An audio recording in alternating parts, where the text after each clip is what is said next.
Здраво на сите, здраво крипто революција. Немаше ме неколку денови, али оправдано, затоа што требаше малку да се одморе. И срекна нова година на сите што пратат YouTube каналот. Многу голема заинтересираност имаше зашто ја толку многу верувам у биткоин. Че луѓе многу проста едноставна работа, има луѓе што инвестират милиони и милиарди у тоа да копат биткоин низ цел свет, така да на брзина да пробам едно кратко видео од моето од 30 минути или 15 ќе видам. И ќе ги ставам у линк тие видеа самите да си ги изгледате, да не ги листам многу, за нели да не ми го блокират каналот, пошто да речете у поголем дел ги пуштам нивните видеа и секакви лудаци има на интернет, ги пријават, овие ќе видат од компанијата дека нивното видео го употребувам целосно и може да треба да го отстранам видеото. Ми си има случувано такво нешто, за тоа треба да внимавам и ќе ви ги ставам доле под самото видео, кој сака да ги изгледа целите, или самото тоа ќе видите тука насловите и ќе ги изгледате. Значи, другари, што прават комшиите, не знам дали се слуша, чинеш ќе ја бутнат куките. Америка, дрвени шупи од $1,000,000 и се живо се слуша од надвор. Другари, американците не се зафркават кога збореме за биткоин и полека у Америка се префрлуваат сите тие компании. Префрлуваат се сите тие компании тука и поради тоа што Америка има ствара многу ефтина струја. Мислам, успоредба со другите држави и платата колкава е. Значи, у Америка ако имаш милиони, може страшни пари да се направат. Одат у такви некои мали села дека има вишуки енергија, што се вика, има брани, има, гледате, руди чуда и едноставно Америка и дозволува, дури замеси у некои места и не плаќат данокли, чуда. И овие не се за џабе доедини, ова е целото од елитата, разбираш, ова е не дека нешто земал кредити или нешто верува биткоин, ова е другари. Они знаат, има ти покажано американската нели технологија у биткоин и у крипто на кој начин и блокчейн ќе се движи, и овие тука довајат на сигурно. Нема да мислите дека ова се нешто револуционери, дека они нешто топлата вода ја откриле, и се што гледате на телевизија што се појавува, луѓе вие како театар. Тоа ви е театар кој што тие луѓе знаат, имат и дадено инсайдерски информации што ќе се случува со биткоин и со крипто, и они отварат, инвестират, пошто они се главата, они се таа мрежата за да таа технологија функционира, за тие трансакции, разбирате. Значи гледате, граде се, чекај, не сум ставил лайк. Мислам, US company plans to use Bitcoin mining to clean up coal waste. Значи, као демекони сега ќе спасуват планетата, разбираш, и ќе горат работи што се штетни, знаеш, дрн јариња. Тоа е, треба да научите дека тоа е пред 2 години, гледаш само 20,000 се го гледале, затоа што и погледнете кој го постира. South China Morning Post, значи кинески медиум, постира за Америка, а они двете се најголемите тука што се борат кој повеќе да има фабрики, а уствари што? Кина го почна, да не ја филозофирам на празно, Кина го почна, Кина ја почна револуцијата, а фактички таму сите работи се развија и машини и тестови, а после сега се префрлува у Америка. Че Кина сега испаѓа дека Кина не знае што е биткоин и што е блокчейн, па не дозволува, нели, обичните граѓани да копат биткоин у Кина, ама слободно може таа технологија со континери да напуште Кина и да отиде у Америка. Значи, приказни за мали деца, ја 11 години го пратам ово, а уназад сум и гледал и 14 години како се зборе за овие работи. И сега по проста логика, замисли, ја треба сум тешок морон, деген, глупак, да Кина почнува технологијата, таму се измислуваат машините, чипови и се, Тамо се копа на почетоко највеќе и се одеднашка не може никој да копа. И одеднашка Трамп тука кажува пред 3 години Америка вика супер сите кои што сакат да копат, да трейдат, да берзи требало да се отворат чуда, тука некои си повикуваат такви големи милиардери, милионери, мултимилионери, големи играчи од крипто, они многу се освистија и викат ги кинезите бујрум, со истата Кина што секој ден со војна балони и летала технологија шпионира, истата Кина ја викат и дават и да слободно градат тука рудници за биткоин у клучна инфраструктура, што се вика, значи на што филозофира да ги видиме фабриките. Значи ќе го гледате преводот. Значи на клучна инфраструктура, дека замисли си најбитно нешто е енергијата. Значи они дозволуваат на некакви си кинези да копат целата електрична енергија без разлика од што е произведена, да копат биткоин. Значи не американски компании, не американците, не државата, разбираш ли, ами кинези некакви си и од други држави, не само Кина, од цел свет да дојдат у Америка да копат. Значи не може Америка сама да си копа као држава, ако ово нели е толку многу јака технологија и еден биткоин ќе оде на милиони.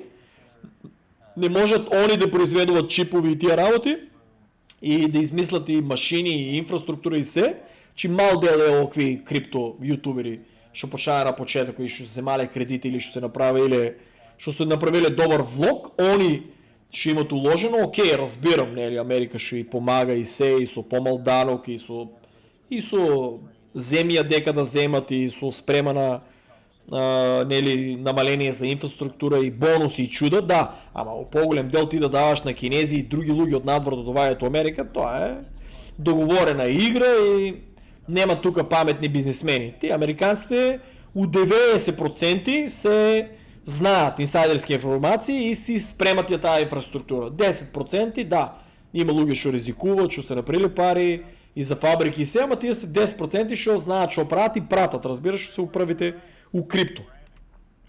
Иначе, другари, технологијата ќе ја забрануваат, биткоин ќе пропаднал, нема да се исплаќа, погледнете брат, ово кошта милиони долари, гледајте.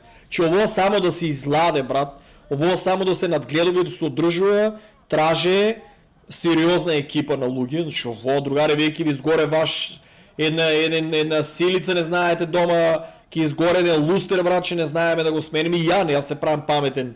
Ќе викнеш мајстор, еден бойлер ќе ти изгоре, еден телевизор, нешто ќе му се случи па го носиш на мајстор, а замислете си тука гледај за колку збореме за електроника. Тоа сериозна електроника, со сериозно напојување, тоа биткоин, една оваква фабрика троши како една помала држава, струја, значи за овакво нешто да се одржува требат и сериозен тим на луѓе, значи една машина ако се расипе да не копа, они одат на загуба. Филтри само и чуда колку се надут у Америка, нема како Македонија, ти ќе отвориш некоја фабрика и тука знаеш ќе подплатиш на политичарите и ќе имаш плюс профит од тие работи, да не ја загадуваш околината, не е другари. У Америка, да знаете, барем за тие работи, кога ти градеш фабрика, таму тражат сериозно инвестирање, сериозна безбедност да има, што доваѓаат тим, проверуваат. Значи гледајте колку е чисто, средено, културно, сврзано, значи вие ово да го направите, ако направиш длабока аналитика, овие кабли, мабли да се направи, да не се гледа, тоа е сериозен тим на луѓе, брат. Туку во Америка има сериозни луѓе електричари. Ја барем тие електричари што ги имам запознаено, збореме за луѓе што за период од 10 до 15 години се станале мултимилионери. Чи тај кај нас пред скоро беше електричар да дојде, само да дојде зема $350. Че не е ништо отворил, само да дојде. $350 само усетил да дојде. Значи, да ти работи на куќа, збореме за...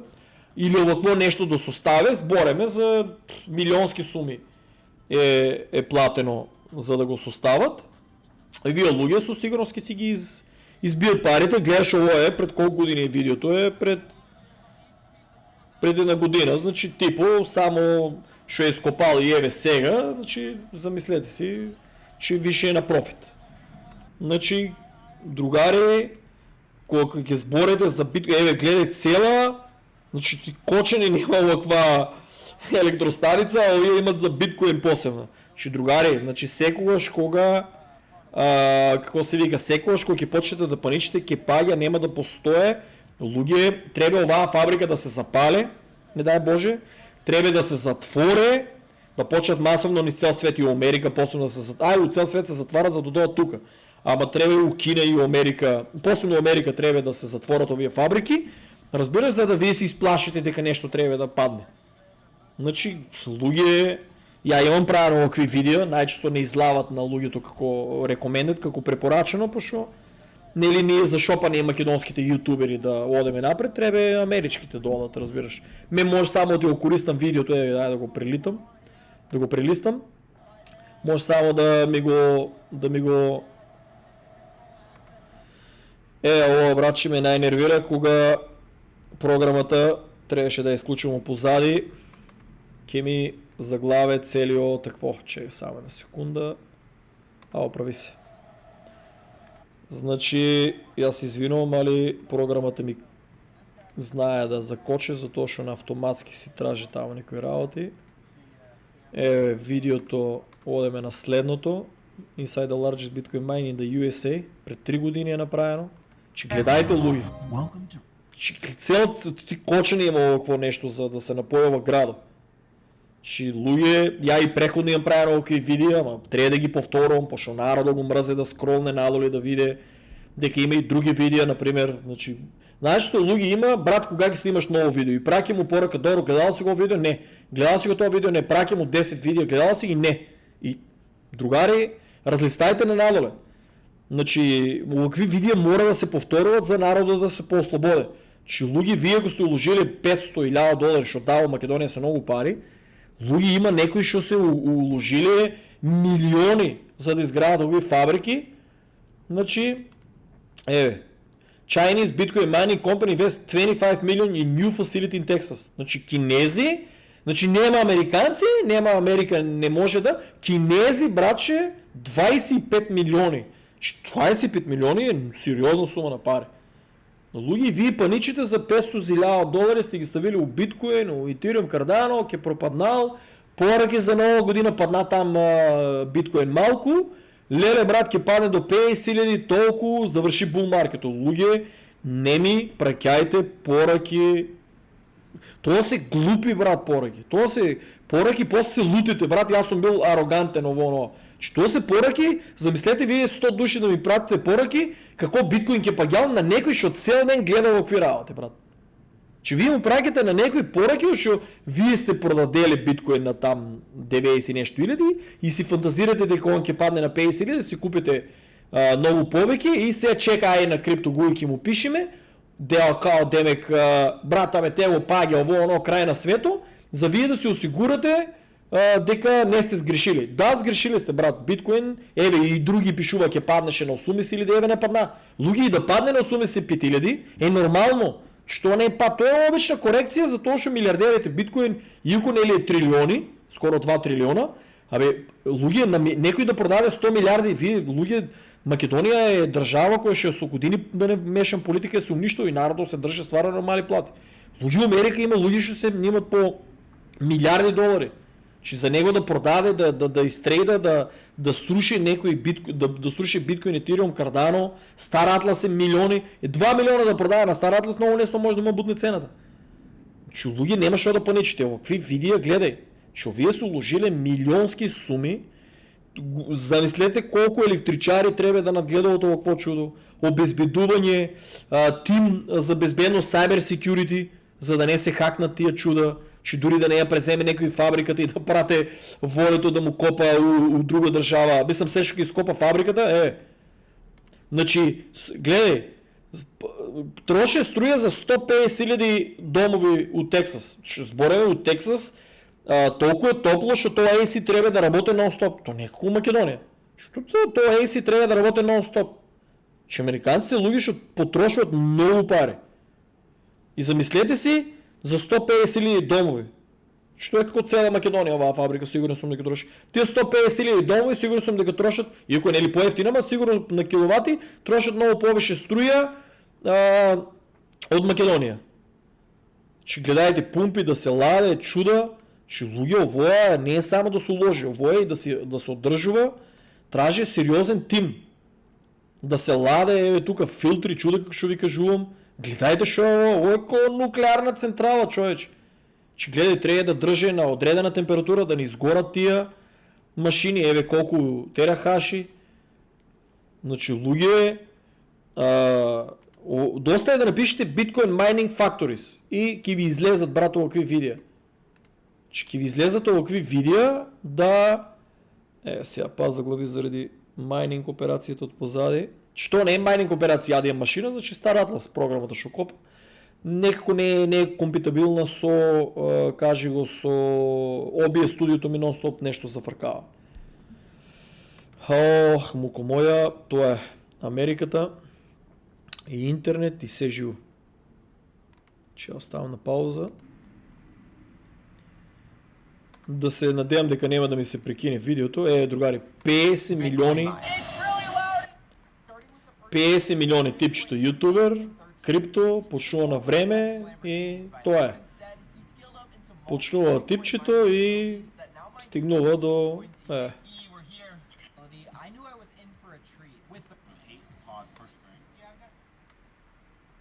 Ке си го изгледате видеото, че луѓе, народо, што е на време улезел, што е направил милиони, што е сфанал биткоин на 0,00 там центи, со смешни суми на пари, што се направиле одат напред. Гледате инфраструктура, чуде, од ветерници. Значи, граде се, чим Кина, она се го банера биткоин, ама нон-стоп нови машини измислува, така да, перење мозок за пренарод. Перење мозок за пренарод.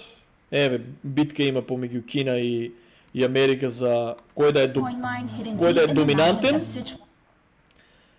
Кој да е доминантен, ама Америка и дозволува на Кина да улага тука, што не е логично, значи договорено луѓе. Таа елита не гледа, другари, не гледа националност, таа елита треба да развие таа мрежа и таа инфраструктура и биткоин у наредните тамо 100-200 години да си функционира нормално. Ще замисли си ти држава ко Америка, до вчера векаше биткоин пирамидална шема, денеска председатели, бизнесмени, милиардери зборат за биткоин, а у Македонија вие паничите за тоа што е мрзе да си го изгледате во видео. Чек, само ово ме интересира да го видам. Еве, гледај, Bitcoin Network Processing Power. China, гледајте. Гледате ли што е викав? Кина е таа, братче, што доминираш. Rest of the world? Русија што до вчера ја праја Путин со лопати, со чипови од перални ставал у Украина, у војската, нема лупат глупости како наши такви новинари, теоретичари. Гледајте Русија колку процента, гледа Америка. Че Русија е по-голема што се од Америка. Просто ово, нели, од око. Али Америка сега проба да го преземе тај дел од Кина. Затоа што у Кина таму и требат робови, не и требат богати луѓе толку многу, иако Кина си изгради, да не се лажеме, изгради си голема, многу голема си изгради средна класа, и средната класа сепак ја движи економијата. Така да луѓе, ако ќе земете да паничите, ќе земете во видео, ќе го изгледате и ќе видите дека некои луѓе улагат милиони, значи приклучуват, гледај што прават човече, че таа државата не може, брат, да му дозволя на некој да граде овакви работи, ако ово е пирамидална шема, ако биткоин ќе паднал, немало да постоја, брат. Не, тоа е глупост, луѓе. Значи, ово чудо планира да презема цел свет и цел свет да го стомнуват со технологија. Ние само ќе купуваме и еве ќе копаме, ќе си играеме гейминг, ќе играеме криптогейминг, ќе трейдаме и тие луѓе, братче, си имат договорено, да, брат, зашо заглавува, гледај, заглавува од едно обично смалување на ово. Шо ти кажам?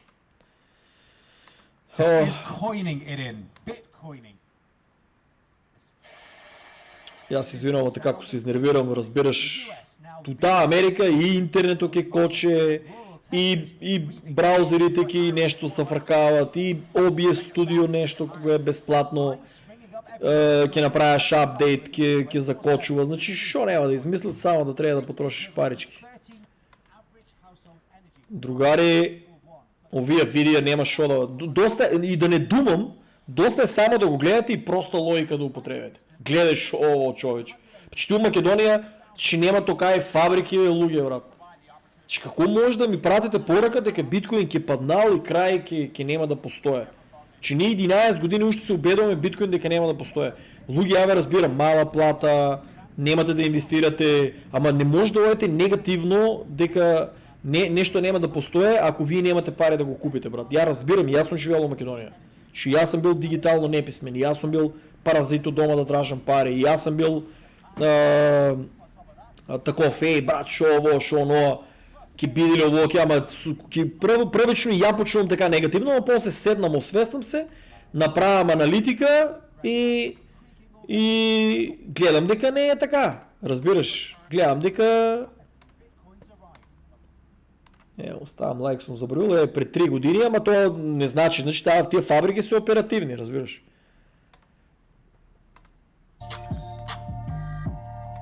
Доста е да пишете кој брат ќе ви дава пристап до електрична енергија, да градите вие нешто, ако тоа е пирамидална ше. Замислете си утре биткоин да пропадне стварно, да иде на нула, да пропадне, и сите тие американци ќе речат, чекай бе, вие на нив и дававте да копат. Значи да, по-голем дел од овие ќе се затворат, ама ќе се отворат други, трети, многу од овие фабрики се затворија за тоа што овие продадеа на погрешни цени.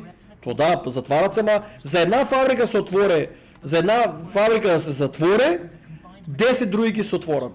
Разбирате ли ми? Многу од фабриките да, од како онадеја се затворија. Затоа што работеа многу лошо, затоа што инвестираа чудо од графички да копат Ethereum и Ethereum доста ги зафракна. Не на цена само што стоеше